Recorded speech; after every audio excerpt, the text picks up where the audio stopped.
Shalom alaihim bisem Yeshua Hamasiah. Assalamualaikum warahmatullahi Isa Al-Masih. Salam sejahtera di dalam nama Tuhan Yesus Kristus. Bersama saya Pendeta Henry Tandianta SALK.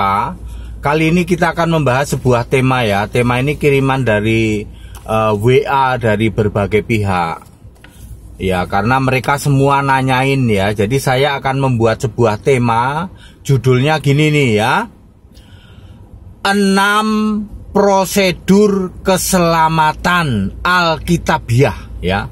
6 prosedur keselamatan Alkitabiah. Apa yang akan saya sampaikan adalah kebenaran Alkitab kepada saudara-saudaraku di luar sana yang punya pemahaman lain. Ya silahkan Anda yakini sesuai dengan keyakinan Anda masing-masing ya. 6 prosedur keselamatan ini dalam keadaan normal. Artinya jangan, Pak, orang kalau sudah sekarat mesti kan nggak begitu, Pak, gitu. Itu tidak normal. Ini dalam keadaan normal. 6 prosedur keselamatan Alkitabiah dalam keadaan normal ya. Prosedur nomor 1. Ketika bayi lahir, didoain, terus diserahkan pada Yesus. Tidak boleh dan tidak ada baptis bayi. Ya, Matius 18 ayat 5-6. Kalau anak kecil atau bayi diserahkan dalam nama Yesus, maka dianggap percaya Yesus. Nanti kalau mati dalam keadaan masih kecil, masih bayi, tetap dianggap percaya Yesus, masuk Firdaus.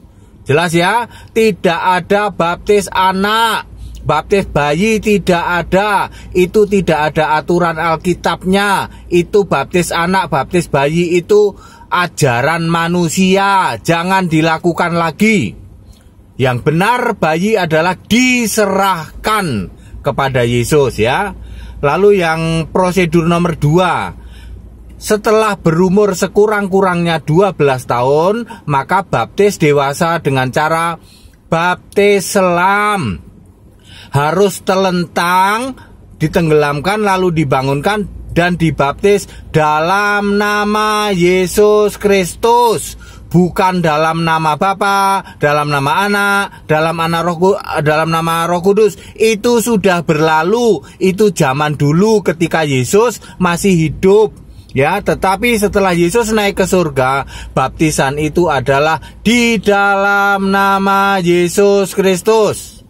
Yohanes 3 ayat 5 harus baptis air dan roh. Kisah 2 ayat 38, baptis itu di dalam nama Yesus Kristus. Kisah 19 ayat 5, baptis itu di dalam nama Tuhan Yesus. Roma 6 ayat 3-5, bahwa dibaptis itu sama saja dengan kita dikuburkan lalu dibangkitkan dalam kematiannya. Makanya baptisnya telentang di selam ya. Tidak ada baptis percik. Baptis percik itu aturan manusia, tidak ada dasar Alkitabnya. Jangan lakukan lagi baptis percik. Tidak ada aturan Alkitabnya, itu aturan manusia. Setelah Anda dibaptis, maka Efesus 2 ayat 10, kita ini buatan Allah, diciptakan dalam Kristus Yesus untuk melakukan pekerjaan baik yang dipersiapkan Allah sebelumnya. Allah mau supaya kita hidup di dalam perbuatan baik itu.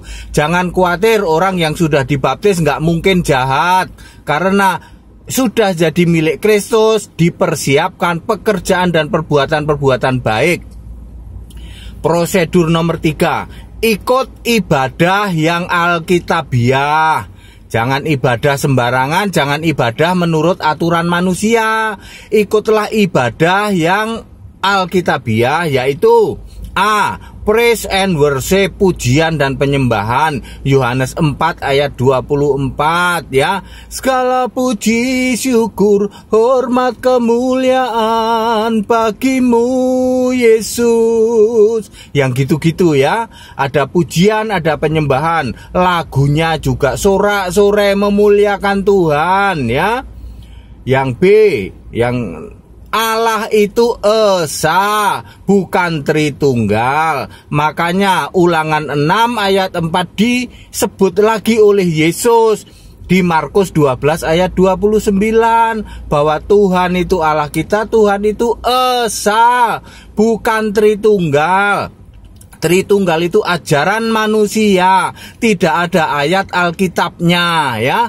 Allah itu esa, esa itu pasti satu, pasti ahad, pasti ehad ya. Allah itu roh, Allah itu maha hadir, itu artinya Allah itu esa, Allah itu satu ehad. Yohanes 17 ayat 22. Nggak usah dipelintir-pelintir. Menurut Alkitab bahasa entah berantah, esa itu ehad, ahad, seperti komponen sebuah materi. Nggak usah gitu-gitu ya.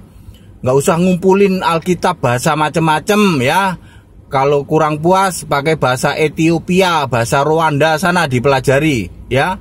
Nggak usah muter-muter. Di Lembaga Alkitab Indonesia ada puluhan profesor, doktor, penterjemah yang ahli bahasa Ibrani, bahasa Yunani, bahasa Aramaik, bahasa Arab, bahasa Latin, bahasa Inggris. Ya, kita hidup di Indonesia, hargai Lembaga Alkitab Indonesia. Nggak usah sok pinter, Anda pinter ngaku pinter bahasa Ibrani.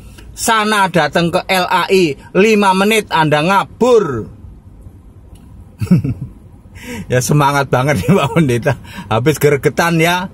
Allah esa ehad. Ehad itu yang bagaimana dulu katanya. Seperti sebuah komponen. Ya, komponen apa? Komponen gado-gado gitu. Ya, ngawur ya. Itu ajaran manusia. Tritunggal itu ajaran manusia. Allah itu esa, yaitu Yesus Kristus. Lalu ikuti ibadah yang doanya pada Yesus Kristus, bukan lagi kepada Allah Bapa. Allah Bapa sudah nggak ada.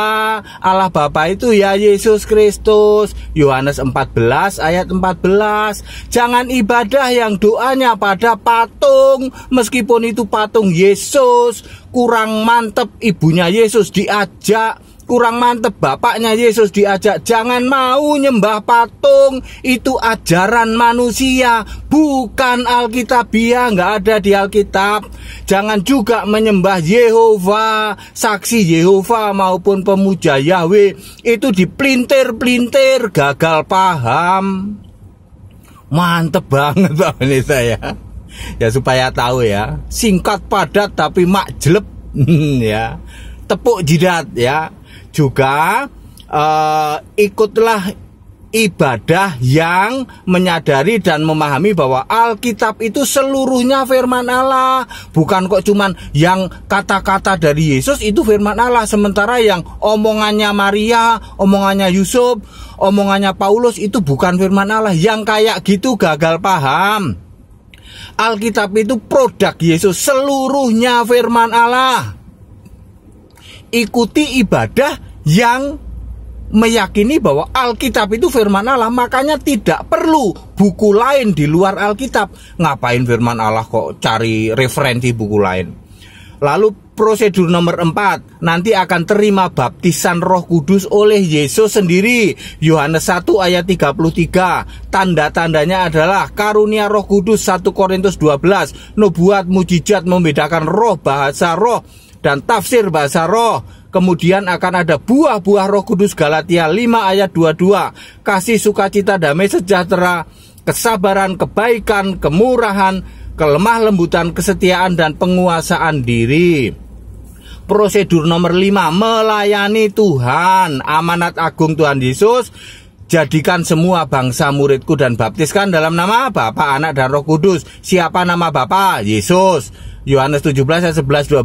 Siapa nama Roh Kudus? Yesus juga. Yohanes 14 ayat 26. Jadi baptiskan dalam nama Bapa, Anak, dan Roh Kudus, artinya baptiskan dalam nama Yesus Kristus. Persis klop sama dengan Kisah 2 ayat 38, Kisah 19 ayat 5. Jangan ngeyel, nggak usah lagi baptiskan dalam nama Bapa dan Anak dan Roh Kudus. Itu sudah berlalu. Itu zaman Yesus dulu jadi manusia ya. Sekarang Yesus sudah jadi Allah. Baptiskan dalam nama Yesus Kristus. Lalu Galatia 1 ayat 8-9 harus mengajarkan Injil Kristus, jangan mengajarkan ajaran manusia. Pendeta-pendeta yang mengajarkan ajaran manusia dibilangnya terkutuk.